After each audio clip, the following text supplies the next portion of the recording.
반갑습니다. 오늘 제가 말씀드릴 내용은 기생충에 관한 얘기입니다. 이제 기생충에 여러 가지 측면이 있습니다만 특히 이제 기생충이 사람의 이렇게 질병도 일으키고요. 요즘은 또 이제 뭐 여러 가지 이유로 그 연구 재료로도 많이 쓰이고 있고 그런가 하면은 이 생물학적인 그런 측면에서 봤을 때 굉장히 재미난 그런 현상을 보입니다. 그래서 그 재미난 현상을 보이는 그런 몇 가지 예를 오늘 제가 들어서 이제 좀 말씀을 드려볼까 하는데요. 우선 여기 이제 나와 있는 이 그림은 이제 고양이하고 이게 쥐의 관계인데 쥐는 아주 작고 고양이는 굉장히 크잖아요. 그래서 이제 이런 경우에 그 고양이가 쥐를 이제 먹는 그런 그 생활 사이클을 가지고 있는데 이때 이제 이걸 우리가 천적 관계다 이렇게 이제 표현을 하거든요. 그런데 이 관계를 쥐가 이제 피하기 위해서 쥐는 보통 그 고양이의 냄새만 나도 그냥 얼른 그냥 먼 데로 도망가 버려요. 그래서 고양이가 쥐를 이렇게 포착하는 것 자체가 결코 쉬운 일이 아니거든요. 이제 그런데 이거를 쉽게 만들어주는 게 이제 기생충이 좀 쉽게 만들어주는 경우가 있어요. 그런 몇 가지 예를 제가 이제 들어보도록 하겠습니다. 우선 이제 기생충과 이 숙주의 흥미로운 관계. 기생충인데 머리가 굉장히 좋은 거예요. 그래서 얘 하나는 이제 톡소포자충이라고 하는 건데, 이 학명으로는 톡소플라스마 곤디아이라고 하는 원충의 하나입니다. 원충이라는 게 이제 프로토조아, 현미경으로 봐야 보이는 아주 미세한 작은 기생충인데, 이 톡소포자충의 종숙주는 고양이고 중간숙주가 쥐예요. 그래서 쥐와 고양이 사이를 왔다 갔다 하는 건데, 이 사이에 가끔 돼지가 이제 낄 수가 있어요. 돼지나 이런 동물이 그 돼지가 예를 들어서 고양이의 대변을 잘못해서 먹는다든가 이러면 돼지의 몸속에도 이게 들어가거든요.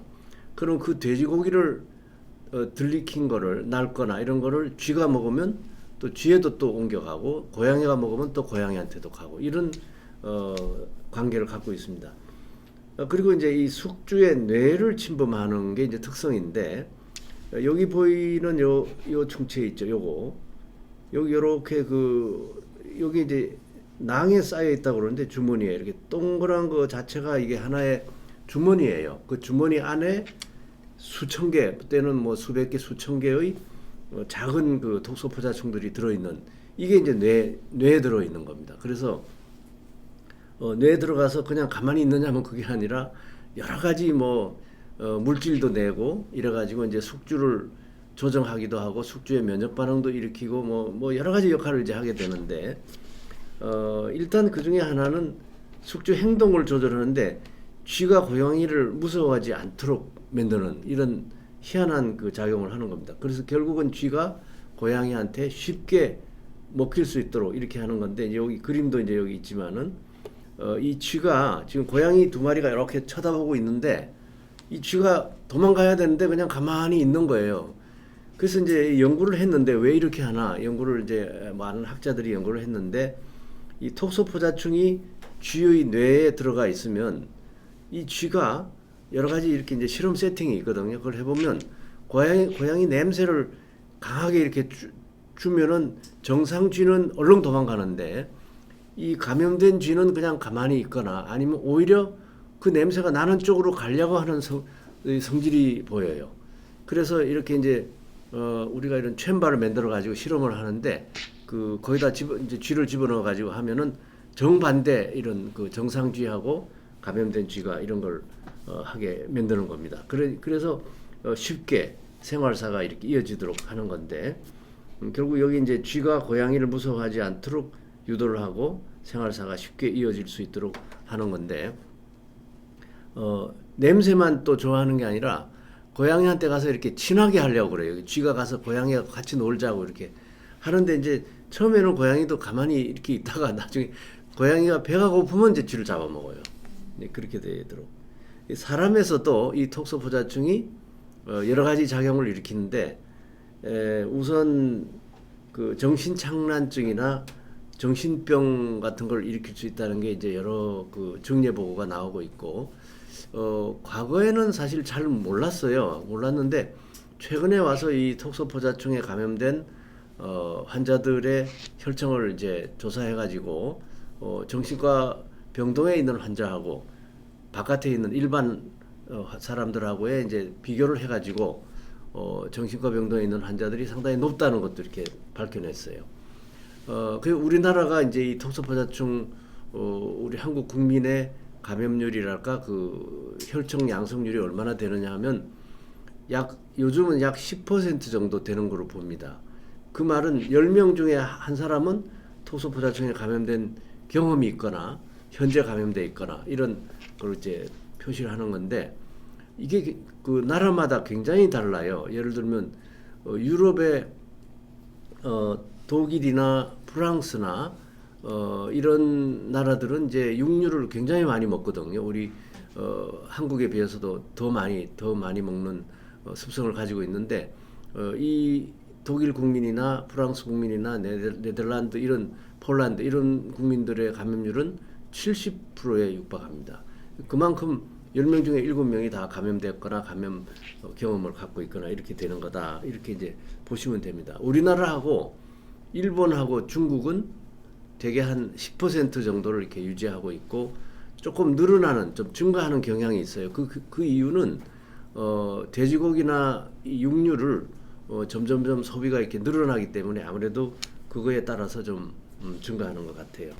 예, 그 다음에 이제 하나 또 재밌는 기생충의 예를 하나 들겠습니다. 이거는 뭐냐면 사람하고는 조금 관계가 조금 거리가 있는 기생충인데요. 이 창형 흡충이라는 겁니다. 이 흡충의 이제 모습이 여기 있는데, 이 길이가 한 1cm 정도, 우리 사람의 간흡충하고 비슷해요. 그런데 이 창형 흡충은 사람에는 아주 드물게 오긴 하지만 거의 오질 않고 주로 초식 동물에 많이 있어요. 소나 염소 또는 이제 양, 소, 양, 염소 이런 초식 동물에 있고, 중간 숙주가 흥미롭게도 개미가 중간 숙주예요. 그러니까 사람이 만일에 감염된 개미를 먹는다고 하면 사람에도 오는 거죠. 그래서 사람에서 감염 증례가 발견된 건 대부분 다 보면은 어린 아이들이에요. 그러니까 소아에서 어떻게 실수로 이제 개미를 먹어서 이제 감염이 된 거죠. 그런데 이제 이게 왜 흥미로운 이게 되어 있느냐 하면은 소나 양이 이제 풀을 먹을 때 그 풀에 이제 개미가 있는 걸 모르고, 당연히 모르죠. 모르고 같이 이제 후두둑 이게 풀을 뜯어 먹을 때 같이 이제 개미를 해서 먹게 되는데, 풀이 상당히 이렇게 높은 긴 경우에는 개미가 되게 이렇게 흙에 이렇게 있어요. 그러니까 이 소가 흙까지 막 같이 먹지 않으면 개미를 먹는 것도 소라도 그게 쉬운 일이 아니라는 거죠. 이제 그래서 이상하다, 소가 어떻게 이렇게 감염이 잘 되나 봤더니 요 감염된 개미가 풀의 맨 끝에 올라와서 이렇게 있는 그런 습성을 만드는 거예요. 그래가지고 소나 양이나 염소가 쉽게 이렇게 풀을 먹을 때 개미가 같이 딸려 들어가게 그런 습성이 있고, 또 하나는 색깔을 하고 모양을 이런 모양을 만들어요. 이렇게 아주 희한하죠. 보통 개미에 이런 게 없는데 이런 걸 이제 만드는 거는 기생충이 이 창형 흡충의 유충이 이런 거를 갖다가 유도해가지고 어떤 호르몬 물질을 낸다든가 이래가지고 이런 걸 만들어서 이 색깔이 요란하기 때문에 풀에 이렇게 붙어 있고 이러니까 이제 이렇게 붙어 있는 거를 소나 이런 초식 동물이 와서 쉽게 이렇게 먹게 만드는, 말하자면 기생충이 나 여기 있다 먹어가라 이렇게 하는 것처럼 보이는 거죠. 여기 그래서 이 만화 그림에도 보면 풀 끝에 매달린 개미, 그래서 더 위로 올라가 이렇게 맨 풀 끝으로 올라가라고 하죠. 더 높이 올라가게 하고, 아주 재밌는 거는 이제 소는 아침에 맛있는 풀을 먹어야지 하면서 아침에 주로 이제 풀을 뜯어 먹어요. 소나 염소가. 그런데 이제 개미가 맨 풀 끝에 올라가는 것도 주로 아침에 올라가게 만들어요. 아침에 올라가게 만들고, 이 실험한 사람들이 굉장히 재밌게 했는데 이제 낮에 이렇게 햇빛이 쨍하면서 뜨거운 햇살이 이제 오게 되면 그러면 그러니까 개미가 이제 말라서 죽거나 이렇게 되니까 개미가 또 도망을 가가지고 이렇게 흙 속으로 이렇게 들어가게 만들고 이제 저녁쯤 돼서 좀 온도가 떨어지고 하면은 이제 그때부터 밤 사이에 이렇게 해가지고 올라와서 아침에 이렇게 탁 맨 끝에 가서 있는데요. 그러면 소들이 와서 이제 쉽게 먹을 수 있게 이렇게 만드는 감염된 개미가 풀 끝에 매달리거나 또 유난한 형태 또는 색깔을 나타내도록 유도해서 이 풀을 뜯어먹을 때 초식 동물이 쉽게 감염이 되도록 이렇게 만드는 이런 근데 여기에 관한 것만도 뭐 논문이 여러 개가 나와 있고 말하자면 자연계의 아주 흥미로운 현상으로 이 기생충의 유충이 이 개미의 뇌에 들어가 가지고 그 안에서 뇌를 이제 조정해 가지고 이렇게 만든다는 거죠. 여기 보면 그림에 여기 지금 개미의 뇌를 보인 거고 이 뇌에 지금 기생충이 들어 있죠. 이게 유충입니다. 요 놈의 유충이 지금 여기에 들어가 있어서 이제 이런 아주 흥미로운 예가 또 이제 있는 거죠. 그 다음에 이제 하나 또 이제 예를 들면 이것도 재밌는 건데요. 이 단방조충 에키노코카스 그라눌로수스라는 건데 이 서역 지역이요. 우즈베키스탄 뭐 그다음에 카자흐스탄 지역에 굉장히 많이 있어요. 그리고 그 지역에서는 주로 개나 들개 이런 것들이 돌아다니면서 대변을 이제 놓아가지고 그 대변이 이제 이렇게 말라서 이렇게 바람이 불고 이러면 이제 나중에 이렇게 막 이게 말라서 이렇게 흩어지면서 쉽게 공기로도 감염이 된다는 거예요. 그래서 먼지로 날아다니면서 그래가지고 초식 동물이 감염이 되고 그 다음에 사람도 여기에 감염이 일어납니다. 그래서 여기 이제 보시면 요게 이제 성충입니다. 이 성충의 모습은 별로 그냥 간단해 보여요. 길이가 얼마나 되냐면 1cm가 안 되는 정도로 0.5mm 정도 그 정도 되는 사이즈로 여기 지금 자가 나와 있죠. 그래서 요 길이가 한 4-5mm밖에 안 되는 아주 작은 건데 개는 이걸 뭐 무지하게 많이 갖고 있죠. 갖고 있어서 이제 개 대변에 섞여 있고 그러니까 개 대변을 극히 조심해야 됩니다. 사람도 조심해야 되는데 사람에도 오면은 여기 보면 CT 소견인데 지금 이제 간이나 또는 폐에 가가지고 크기가 어떤 때는 굉장히 커지면 축구공만큼 커져요. 그러니까 이 사람의 폐에 와가지고 이따만한 큰 시스트를 갖다가 이렇게 주머니를 만드는 거죠. 그래서 지금 CT에서도 이렇게 보인다는 거는 실제로 이 크기가 굉장히 큰 걸 말하고 이쪽에는 지금 캥가루인데 캥가루가 보니까 폐가 아주 뭐 조직이 없어지고 그냥 시스트로 꽉 차 있는 겁니다. 그래서 여기 이제 이렇게 조그만 거 하나가 다 이게 시스트 하나예요. 이런 것들이 이제 여러 개가 형성돼 있는 이런 모습이 되고 이렇게 감염된 캥가루는 우선 숨이 차서 못 뛰는 거예요. 뛰지를 못하니까 사자나 뭐 호랑이나 이런 것들이 뛰어와 가지고 막 캥거루 떼를 갖다가 이렇게 막 쫓아갈 때 못 뛰고 맨 뒤에 이렇게 얼렁거리는 캥거루를 딱 잡아 먹잖아요. 그러면 요 단방조충에 감염된 캥거루가 가장 먼저 잡히는 거예요. 그래가지고 이제 캥거루를 딱 쓰러뜨린 다음에 그 다음에 캥거루가 보통 쓰러지면 이렇게 다리를 하늘로 이렇게 해가지고 완전히 이렇게 돼버립니다. 그러면 이제 캥거루의 이 뱃속에 여기 연한 살 있잖아요. 여기를 이제 뜯어 먹어요. 이 사자나 호랑이들이. 그래서 이제 이놈들이 이 뱃속에 있는 가장 연한 살을 먹을 때 뭐 배에 있는 것도 먹고 복부 쪽에 고기를 이제 가장 맛있게 먹는다는 거죠. 그래서 이거는 이제 일종의 자연계에서 말하자면 자연계의 법칙으로 가장 어떤 때는 가장 노쇠한 늙은 캥거루를 갖다가 먹는 경우도 있고 또는 이렇게 병이 들어가지고 이제 뛰지 못하는 이런 걸 갖다 먹기도 해서 아무튼간에 이제 그 야생 동물 하고 또 개나 뭐 늑대나 이런 거 하고 이 기생충이 이렇게 쉽게 컨택할 수 있게 만드는 이런 현상을 보이는 거죠. 그래서 단방조충이 그거에 아주 큰 중요한 예가 되는 것이고요.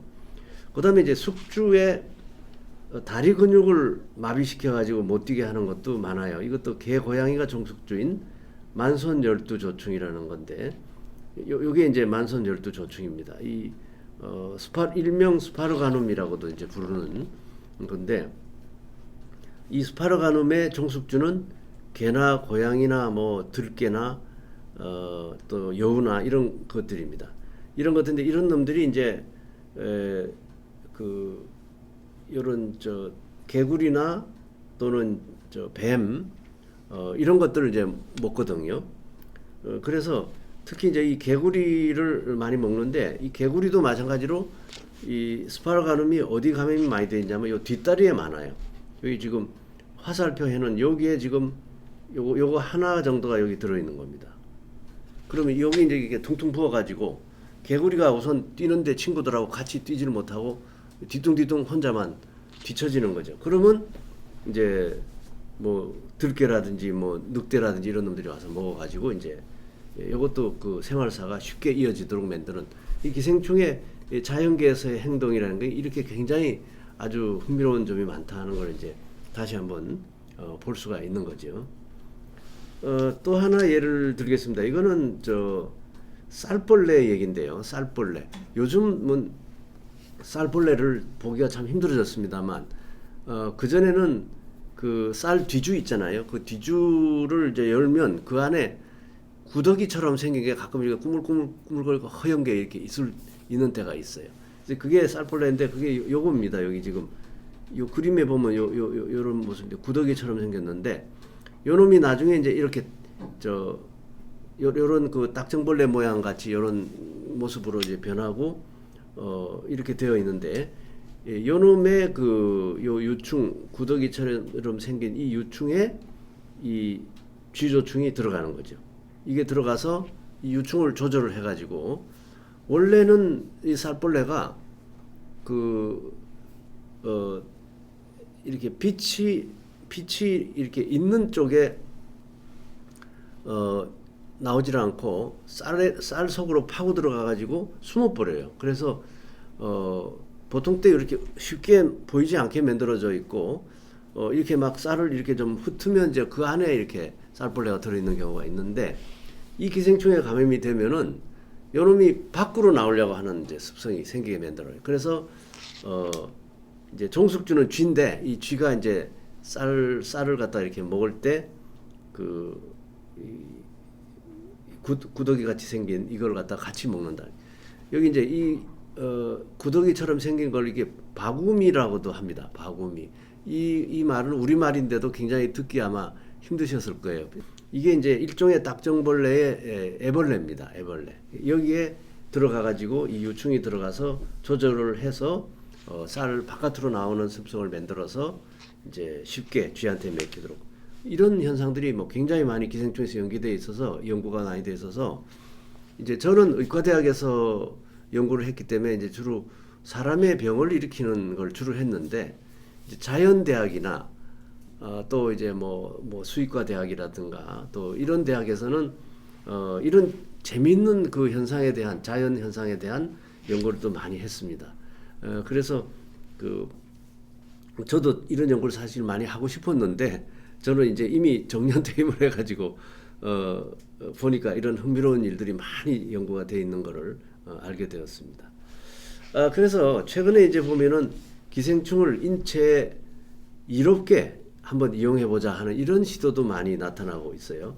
이거의 가장 시초라고 할 수 있는 거는 1880년대 정도니까 뭐 100년도 넘은 얘기인데, 말라리아 원충을 이제 뇌매독이라는 병이 있습니다만, 이 병 치료에 사용한 일이 있는 거예요.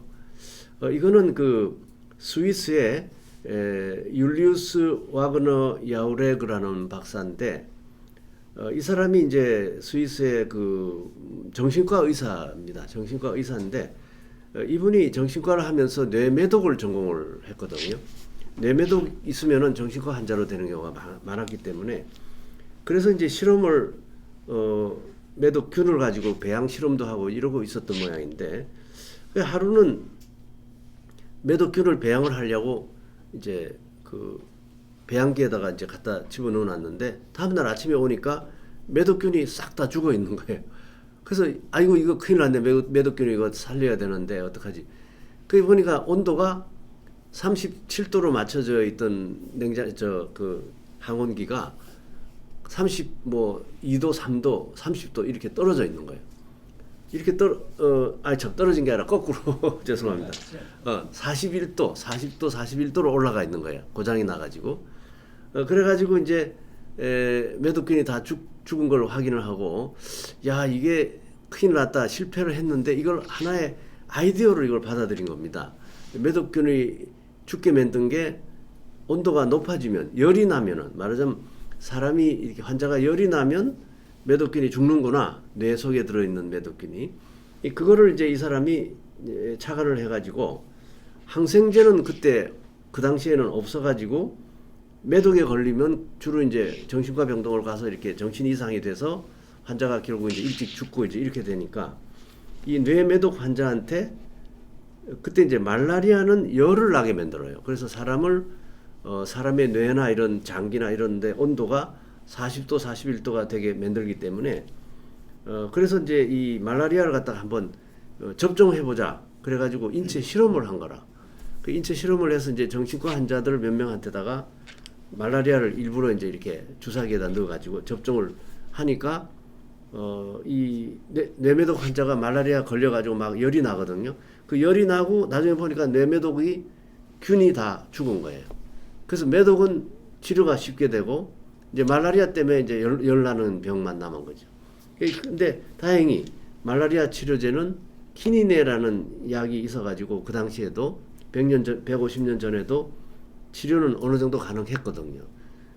그래서 이걸 우리가 이제 열요법이라고, 피버 테라피라고 해서 말라리아 원충을 뇌매독에다가 사용하는 게 됐습니다. 그래가지고 정확한 통계는 없습니다만 최소한도 수천 명의 뇌매독 환자를 치료하는데 이 말라리아가 활용이 됐던 그런 기록이 있는 거예요. 그래서 기생충을 인체에 이롭게 이용하는 이런 게 이제 시초가 된 거죠. 그 요즘 또 이제 그 말라리아를 이용한 뇌매독 치료 이후에 한동안 이제 뜸하다가 1990년에서 2000년 정도, 한 20년 벌써 됐네요. 알레르기 질환이 있는데 이 알레르기 질환이 기생충 감염하고 서로 역의 관계에 있다. 서로 이렇게 정반대 관계에 있다는 게 위생 관련설이라 해가지고 이게 나왔는데, 이게 뭐냐면 기생충 감염의 경험이 있는 사람은 알레르기 질환에 잘 안 걸리는 거예요. 그러니까 우리가 학교 다닐 때만 해도 알레르기 병이란 건 극히 드문 병이다 이렇게 알고 있었고, 기생충은 뭐 70-80%의 우리 국민이 감염돼 있었고 그랬거든요. 그랬는데 요즘은 알레르기 질환이 굉장히 늘어났습니다. 특히 기생충 감염의 경험이 없는 사람, 그러니까 깨끗하게만 지내온 사람은 알레르기 질환에 잘 걸린다, 이런 가설이 나왔는데, 이게 이제 처음에는 뭐 아시아, 아프리카 이런 데서 나오다가 지금은 남미, 유럽 이런 데서도 다 비슷비슷한 그런 현상이 발견됐기 때문에 이걸 우리가 위생 관련설이라 해가지고 하이진 하이포테시스로 이렇게 받아들이고 있습니다. 이거는 뭐 진리다 이렇게 지금 보고 있는 거죠. 이렇게 하다 보니까 기생충 감염이 높은 지역은 알레르기 환자가 거의 안 나오고, 기생충 감염이 없는 지역은 알레르기 환자가 점점점 늘어난다. 이런 게 이제 하나의 또 가설이 된 거죠. 그래가지고 이제 여러 가지가 트라이 되고 있습니다만, 그 중에 한 예가 궤양성 대장염이나 또 일명 크론병이라고 하는 이 알레르기 질환에 돼지 편충을 사용하는 일종의 면역 요법이 등장하게 된 거죠. 우리나라는 아직 좀 이 요법은 조금 그 시행이 안 되고 있습니다만, 뭐 여러 가지 이유가 있습니다만, 우선 이 크론병 환자 자체가 그 서양 여러 나라에 비하면 훨씬 작고, 그 다음에 우리나라는 굉장히 이런 그 요법, 새로운 요법에 대해서 굉장히 까다로워요. 그래서 가령 식약처나 이런 데서 정식으로 이거를 인가를 받아야 되는데, 이런 방법이 아직 쉽게 인가를 받지 못하고 있는 그런 원인도 있습니다. 여기 보시면 이제 돼지 편충을 이용한 면역요법인데, 여기가 지금 돼지 편충의 충란입니다. 요것은 완전히 그 안에 이렇게 유충을 만들어 놓은 거죠. 그러니까 요 돼지 편충의 충란에 안에 들어있는 이 유충을 이렇게 활발하게 만들어 가지고, 현미경으로 보면 이제 구물구물 움직이고 있죠. 안에서 지가 빙빙 돌기도 하고 막 그럽니다. 이런 거를 몇 개나 넣느냐 하면은 한 1000개 정도, 1000개 정도를 갖다가 카운팅을 해가지고 이런 조그마한 바이알에다가, 우리 그 바이알 있죠, 이렇게 이렇게 뚜껑 여는 거기다가 집어넣어가지고 뚜껑을 닫아가지고 이걸 이제 냉장 보관을 하고 있다가 환자가 오면은 이제 1000개를 주는 거죠. 줘가지고 꿀꺽 막 먹게 해가지고 돼지 편충이 이제 감염되게 만듭니다. 근데 돼지 편충이 왜 이렇게 쓰이냐 하면은 여러 가지 이제 장점이 있는 거죠. 하나는 뭐냐면, 돼지 편충은 사람의 감염을 일으키기는 하지만, 그리고 일으켜가지고 면역 반응을 또 일으킵니다. 그래서 면역 반응을 일으키긴 하지만 한 6주 정도 되면은 자연 치유가 돼 버려요. 그러니까 치료할 필요도 없고 약 줄 필요도 없이 그냥 저절로 돼지 편충 1000개를 줬는데 그 중에 한 300마리가 감염됐다고 치면 이 300마리가 다 저절로 쫓겨나가 버리는 거예요. 그러니까 사람은 아주 안전해져 버리는 거죠. 그래서 이게 아주 장점이고, 또 하나는 이 돼지 편충을 감염시키면 크론 병에서 이제 나타나는 이 증상의 그 원인이 뭐냐면, 면역 반응 중에서 TH1이라는 면역 반응이 있습니다. 이 TH1 면역 반응 때문에 이제 사이토킨이라는 그 물질이 과잉으로 나와가지고 이 대장의 점막이 상하게 되고 궤양이 일어나고 이렇게 되는 거거든요. 그래서 그거를 중화를 시키는 거예요. TH1 면역 반응을 중화시키는데, 돼지 편충을 감염시키면 TH2 면역 반응이 강해져 가지고 이 면역 반응을 일으켜 가지고 이제 TH1하고 TH2는 서로 역관계에 있어. 서로 이렇게 정반대 관계에 있기 때문에 중화를 시켜 주는 거예요. 그래 가지고 이걸 갖다가 이용해서 많은 환자를 치료를 이제 했는데, 맨 처음 시작한 곳은 미국의 아이오와 대학의 대학병원이고, 그리고 영국의 노팅엄 시립병원에서도 이제 했고요. 그 다음에 이제 이 두 대학병원이 하고 나니까 여러 이제 나라에서 이제 하게 됐죠. 우리나라는 아직 어느 대학도 하고 있지 않습니다만, 이 벌써 20년 다 돼 갑니다. 2002년, 2004년도에 태국은 지금 이런 약을 만들어 가지고, 여기 지금 태국에서 나온 겁니다.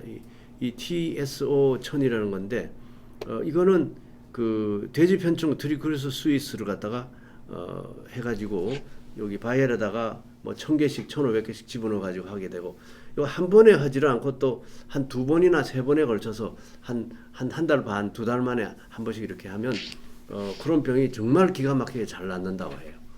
그리고 근데 크론 병이 그냥 내버려 두면 계속 재발하게 되고 아주 사람을 굉장히 나중에는 아주 막 그야말로 기진맥진하게 만드는, 설사도 뭐 하루에 뭐 수십 번 하게 되고 이런 건데, 이게 이제 태국 같은 나라에서 벌써 하고 있고, 태국 이외에도 여러 나라에서 지금 이제 하고 있다는 걸 제가 듣고 있습니다. 그리고 이제 그건 뭐 하나의 또 예인데, 예를 들면 기생충에서 나오는 여러 가지 이제 재밌는 현상 중에 하나가 이 스파르가눔이라는 그 피하 조직에 스파르가눔 감염이 되는데, 이것도 쥐가 이제 중간 숙주입니다. 이 스파르가눔을 감염을 시키면 감염된 쥐가 이렇게 뚱뚱해져요. 감염쥐는 이렇게 뚱뚱해서 몸무게가 2배 가까이 이렇게 늘고, 정상인 쥐는 이렇게 원래 조그마해야 되는, 이것도 정상한 쥐는 작은데 감염된 쥐는 이렇게 큰데 왜 이렇게 되나? 이것도 현상이 재밌는 현상이잖아요. 그래서 이제 이 스파라가눔을 갖다가 중체를 이제 꺼내 가지고 여기서 어떤 물질이 나오나 이걸 봤더니 호르몬 라이크한 아주 사람의 호르몬하고는 조금 다르지만 어쨌든 간에 이런 쥐의 호르몬하고도 유사하기도 합니다. 그래서 성장 촉진 호르몬입니다. 그로스 스티뮬레이팅 호르몬이라고도 하는데, 그러니까 이거를 이제 이 스파라가눔 충체가 내기 때문에 여러 가지 목적으로 이제 이 호르몬을 분리를 해가지고 이걸로 이제 여러 가지 질병 치료도 할 수 있고, 예를 들면 이 사람에는 아직까지 이걸 갖다 쉽게 하지는 못하고 있는데, 사람에서 예를 들면 몸무게를 늘려야 되는 여러 가지 이유가 있다든가, 또는 동물의 경우도 마찬가지인데, 하여간에 뭔가 이제 이게 어떤 기회가 되면은 이 스파라가눔을 이용한 호르몬 요법이 아마 등장하게 되지 않을까 이런 생각도 하게 되고요. 그리고 이제 또 보시면은 예쁜 꼬마 선충이라고 있어요. 예쁜 꼬마 선충은 이름도 예쁜 꼬마 선충, 시노랍티티스 엘리간스라는 건데, 요거는 선충인데 이렇게 요충처럼 생긴 이렇게 실처럼 생긴 그런 기생충인데, 이런 거를 이제 실험실에서 키울 수가 있어요. 그 실험실에서 요거를 키워가지고 여러 가지 이제 사람의 질병처럼도 할 수가 있고, 또는 이제 이 생물체가 어떻게 신호 전달을 하는가, 또 어떻게 발생을 하는가, 어떻게 신경계통이 어떻게 생기는가, 또 줄기세포는 어떻게 만들어지고 어떻게 관리할 수 있는가, 또 면역, 유전, 분자생물학 이런 거에 연구에 말하자면 연구 재료로 쓰이는 거예요. 그래서 이 예쁜 꼬마 선충을 갖고 있는 실험실이 굉장히 많이 전 세계적으로도 많이 있고, 우리나라에도 지금 예쁜 꼬마 선충을 가지고 있는 실험실이 제가 서울대학에 있을 때도 이제 갖고 있었습니다만, 이런 걸 많이 이제 갖고 있는데, 노벨상을 우선 작게만 봐도 3번 받았어요. 이 예쁜 꼬마 선충을 재료로 해가지고 여러 가지 2002년도, 2006년도, 2008년도에 노벨상 수상의 영광을 받을 수 있었던 게, 이런 이제 연구를 하는데 재료로 사용되기 때문에 이런 걸 이제 예를 들 수가 있는 겁니다. 예, 맺는 말씀은 기생충은 자신의 생존과 종족 보존을 위해서 숙주의 행동과 생태를 조종한다. 이게 아주 흥미로운 자연 현상으로 나타나 있고, 학자들은 이런 쪽으로 파고 들어가기를 다 좋아해요. 굉장히 재미있기 때문에. 그리고 이제 진화가 잘 된 놈들은 다이어트용으로 사용하자는 얘기도 나오고, 알레르기 질환 치료는 이미 이제 시작을 해서 면역요법에 활용 가능하고, 또 기생충을 타질환 치료에 활용하는 새로운 치료법 개발에 꾸준한 연구가 좀 필요한 상황이다. 이상으로 오늘 강의 마치겠습니다. 감사합니다.